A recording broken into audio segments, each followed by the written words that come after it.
जय हिंद दोस्तों, कैसी हैं आप लोग और कैसी चल रही है आपकी स्टडी। देखिए दोस्तों, हम लोगों ने हिंदी और मैथ और बायोलॉजी का पेपर दे दिया, ठीक है। और दोनों पेपर हमारा बहुत बढ़िया गया, ये आप सबका कहना है, ठीक है। अब कल से ही कमेंट आ रहा था कि सर इंग्लिश के एक दिन बस गैप बचा है और इंग्लिश में हम लोग हैं बहुत वीक, क्योंकि हम हिंदी मीडियम के छात्र हैं, हमसे एक दिन में इंग्लिश की तैयारी नहीं हो पाएगी, ठीक है। तो क्या सर इंग्लिश में कोई ऐसा ट्रिक है क्या जिससे हम पास हो सके? लेकिन भैया आप इतना सोच लो ना, ये ट्रिक आपको सिर्फ पास नहीं कराएगी, ये ट्रिक से आप बहुत अच्छे नंबर ला सकते हो। ये एक ऐसा ट्रिक है जिसमें ना आपको याद करना है ना कुछ, बस आपको ध्यान से देखते हुए चलना है। इस ट्रिक से आप इंग्लिश में 100 में आप 80 नंबर भी ला सकते हो या 80 प्लस भी ला सकते हो, यदि आपका राइटिंग थोड़ा सा बढ़िया है तो। समझ गए मेरी बात? चलिए देखिए, मैं आपको बता देता हूं यहां पर एक बात, इस वीडियो में आपको मिलने क्या क्या वाला है। तो देखिए, पहला, इस ट्रिक से आप अच्छे नंबर भी ला सकते हैं, जो कि अभी मैंने आपको बताया कि एक ऐसा ट्रिक है।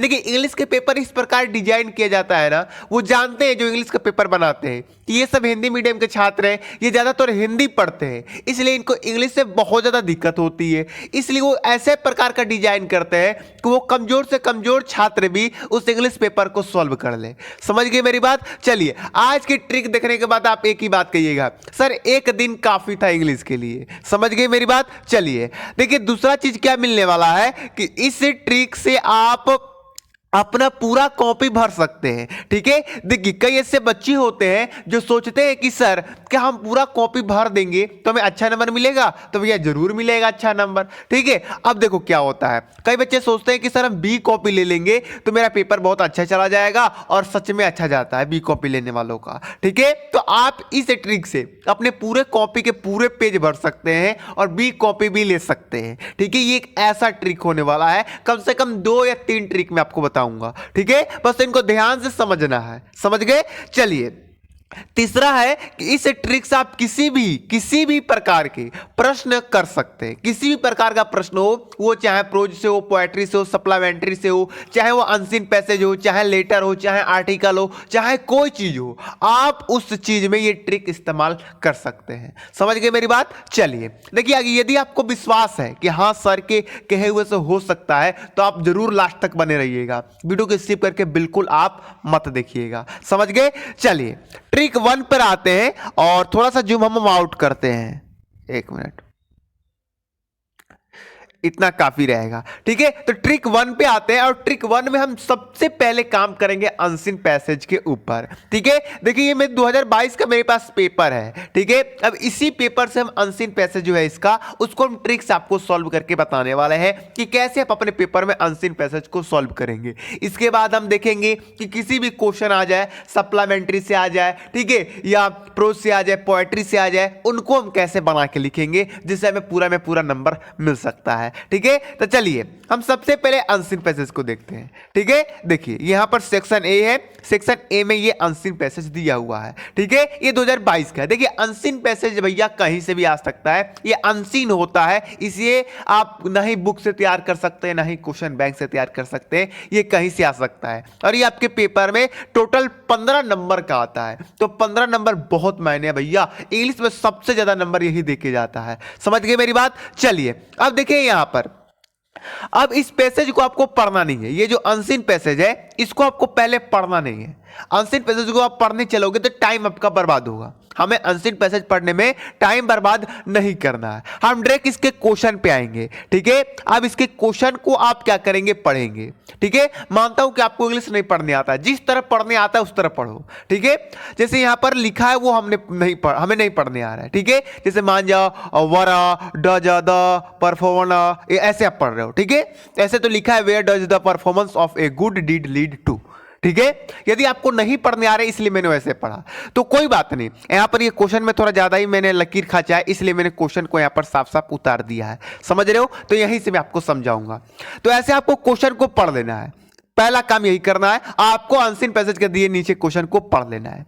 दूसरा काम करना है कि आपके क्वेश्चन में जो क्वेश्चन वर्ड है, क्वेश्चन वर्ड बोले तो क्या, जैसे कि हिंदी में बता दूं क्या, कैसे, कब, क्यों, ये सब क्या है? क्वेश्चन वर्ड है। इसी को इंग्लिश से बात करें तो वेयर, व्हाट, व्हाई, हु, वाउच, ये सब क्या है, ये सब आपके क्वेश्चन वर्ड है इंग्लिश के।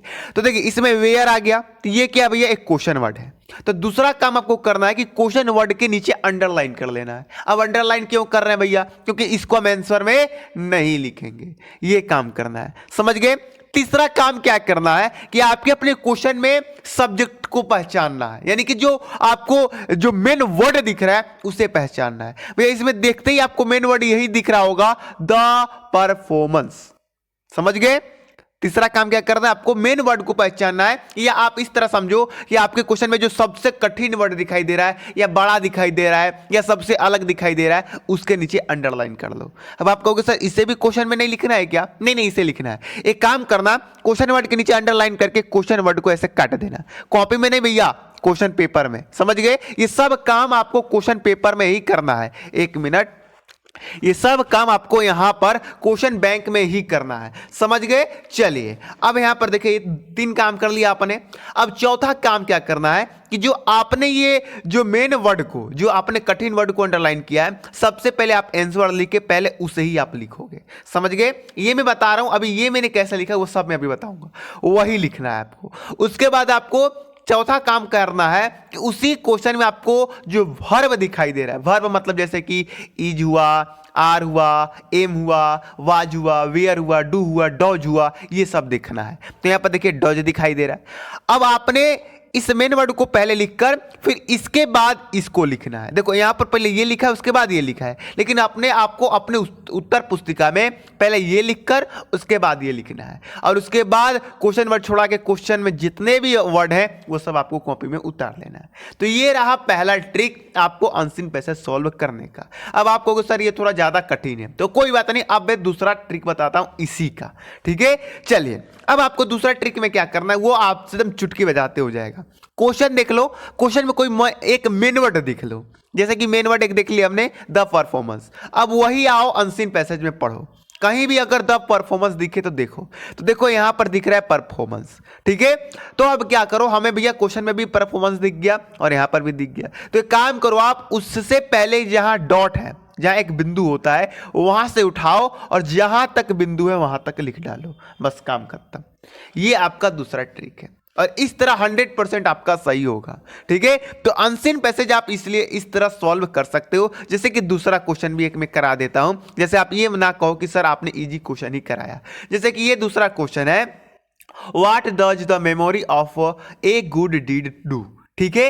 तो यहां पर आपको ज्यादा टेंशन नहीं लेना है, यहां पर भी आपको मेन वर्ड ढूंढना है, जैसे कि मेमोरी हो गया, गुड डीड हो गया। तो यहां पर जैसे हमने मेमोरी ले लिया, अब इस मेमोरी को लेकर आप अनसीन पैसेज में ढूंढिए। तो यहां पर देखेंगे कि यहां पर दिखाई दे रहा है मेमोरी, क्वेश्चन वर्ड में भी हमें मेमोरी दिख गया, यहां पर भी दिख गया, ठीक है। तो आपको मेमोरी से पहले जहां एक डॉट है वहां से उठाना है और जहां लास्ट तक डॉट है वहां तक आपको अपने उत्तर पुस्तिका में लिख देना है। इस तरह आप करेंगे तो आराम से आप बढ़िया से क्वेश्चन कर पाएंगे, ठीक है। अब आप कहोगे सर अनसीन पैसेज वैक्युलरी से क्वेश्चन आते हैं, सिंथेसिस से क्वेश्चन आते हैं, तो भैया उनको आपको नहीं करना है, उनको करना है छोड़ना नहीं है, उसमें कुछ भी आपको लिख के आना है शब्द, क्योंकि वो ट्रिक से नहीं हो सकता है। वो जो बच्चे शुरू से ग्रामर पढ़ते आए ना वही कर सकते हैं। हाँ 15 नंबर में आपका कम से कम 12 नंबर का काम तो यहीं से हो जा रहा है, समझ गए मेरी बात। तो चलिए अब हम बात करेंगे ट्रिक नंबर दूसरा की, इसको हटाते हैं साइड। ट्रिक नंबर दूसरा क्या है, आपको मालूम है कि आपके पेपर में 40 नंबर का यही सब क्वेश्चन आता है, सप्लीमेंट्री से, पोएट्री से और आपका प्रोज से। तो इनको आप कैसे सॉल्व करेंगे वो थोड़ा ध्यान दीजिएगा, ठीक है। इसमें आपको ज्यादा कुछ नहीं करना है सॉरी, आपको ज्यादा कुछ नहीं करना है। आपके सामने ऐसे क्वेश्चन रहेगा, why was Lencho angry when he received the letter, ऐसे क्वेश्चन रहेगा। अब आपको इनको कैसे बना के लिखना है ध्यान दीजिएगा। एक दिन है भैया, तो एक दिन में आप कितना क्वेश्चन याद करोगे, नहीं हो पाएगा। मैं मानता हूं कि आप लेटर तैयार कर लोगे, आर्टिकल तैयार कर लोगे, अनसीन पैसेज तैयार कर लोगे, सेंट्रल आइडिया तैयार कर लोगे, लेकिन इतना सारा क्वेश्चन आप तैयार नहीं कर पाओगे। तो मैं इसीलिए इसका ट्रिक बता रहा हूं, समझ गए मेरी बात। तो चलिए यहां पर देखिए, अब यहां पर आपको ये क्वेश्चन दे दिया गया, अब आपको लिखने नहीं आ रहा है। अब इसको ट्रिक से कैसे लिखेंगे वो मैं आपको बताता हूं। यहां पर आपको क्या करना है, क्वेश्चन में आपको मेन वर्ड ढूंढना है, सेम वैसे ही जो अनसीन पैसेज में मैंने कहा। तो आप देखोगे लेंचो, ये आपको मिल गया। आपको पहला, तो देखिए ऐसे वीडियो कट हो गया था उसके लिए माफी मांगता हूं। चलिए फिर से मैं आपको समझा देता हूं, ठीक है। तो आपको क्वेश्चन में क्या करना है, सबसे पहला काम क्या करना है आपको, यहां पर सबसे पहला काम आपको करना है कि आपको मेन वर्ड ढूंढना है, जैसे कि हमने मेन वर्ड ढूंढा यहां पर लेंचो, ठीक है। दूसरा काम क्या करना है आपको, दूसरा काम करना है आपके अपने क्वेश्चन में क्वेश्चन वर्ड ढूंढना है, जैसे कि वाई, इसको ऐसे अंडरलाइन करके काट देना है अपने क्वेश्चन पेपर में। तीसरा क्या काम करना है, अब आपने जो मेन वर्ड ढूंढना है उसको आपको यहां पर लिखना है, कहां पे, उत्तर पुस्तिका में। चौथा काम आपको क्या करना है कि उसी क्वेश्चन में जो आपका वर्ब है उसको मेन वर्ड के बाद लिखना है, जैसे कि यहां पर वाज लेंचो था, हमने लेंचो वाज लिख दिया। क्लियर। अब उसके बाद ये तीनों छोड़ा के आपके क्वेश्चन में जितने भी वर्ड है सबको आपको लिख देना है। सबको लिखने के बाद एक डॉट देना है और उसके बाद आपको एक शब्द याद कर लीजिए, ये हर एक क्वेश्चन में लिखिएगा बिकॉज, बस ये याद कर लीजिए। बिकॉज ये नहीं होता है क्योंकि, ठीक है, तो इसे याद कर लीजिए। अब इसके आगे मैंने डॉट डॉट किया, इसके अंदर आपको क्या लिखना है वो थोड़ा ध्यान दीजिएगा। अब आप तो इंग्लिश का तैयार करके गए नहीं हो तो यहाँ पर अपने से आप लिख नहीं पाओगे, तो आप एक काम करना, अनसीन पैसेज में आना और कहीं से भी, जैसे मान जाओ यहीं से उठाना और यहां तक यहां पर लिख डालना, ठीक है। जो टीचर चेक करने वाला होगा वो शुरू का ही बस 1-2 लाइन चेक करेगा, उसके बाद वो बीच वाला चेक नहीं करेगा। चेक भी करता है ना, तो अगर मान जाओ 4 नंबर का क्वेश्चन है तो वो तुम्हें 2 नंबर या 3 नंबर तो जरूर दे देगा। समझ गए मेरी बात। तो इस तरह आप करके अपने पूरे पेपर को सॉल्व कर सकते हो और इस तरह आप हल्का मचा सकते हो, ठीक है। इंग्लिश में आपका बढ़िया नंबर आ जाएगा मात्र इसी ट्रिक से। अब आप सोचोगे सर फिजिक्स का भी एक दिन गए तो उसमें भी ट्रिक देख के जाएंगे तो अच्छा नंबर आ जाएगा, तो नहीं मेरे भाई। फिजिक्स, केमिस्ट्री, मैथ, हिंदी, ये सब ऐसे टॉपिक है, ये ऐसे सब्जेक्ट हैं जिनमें आपको पढ़ना पड़ता है। समझ गए। इंग्लिश ऐसा है जिसे आप बिना पढ़े भी निकाल सकते हैं। समझ गए मेरी बात। तो एक बात याद रखिएगा, अभी से ही फिजिक्स पढ़िए, इंग्लिश में कम ध्यान दीजिए लेकिन फिजिक्स ज्यादा पढ़िए। समझ गए। ये नहीं कह रहा हूं कि इंग्लिश में मत ध्यान दीजिए, इंग्लिश में भी ध्यान दीजिए लेकिन फिजिक्स भी पढ़िए। समझ गए। चलिए मिलते हैं अगली वीडियो में, तब तक जाने की याद दीजिए और जय हिंद, जय भारत।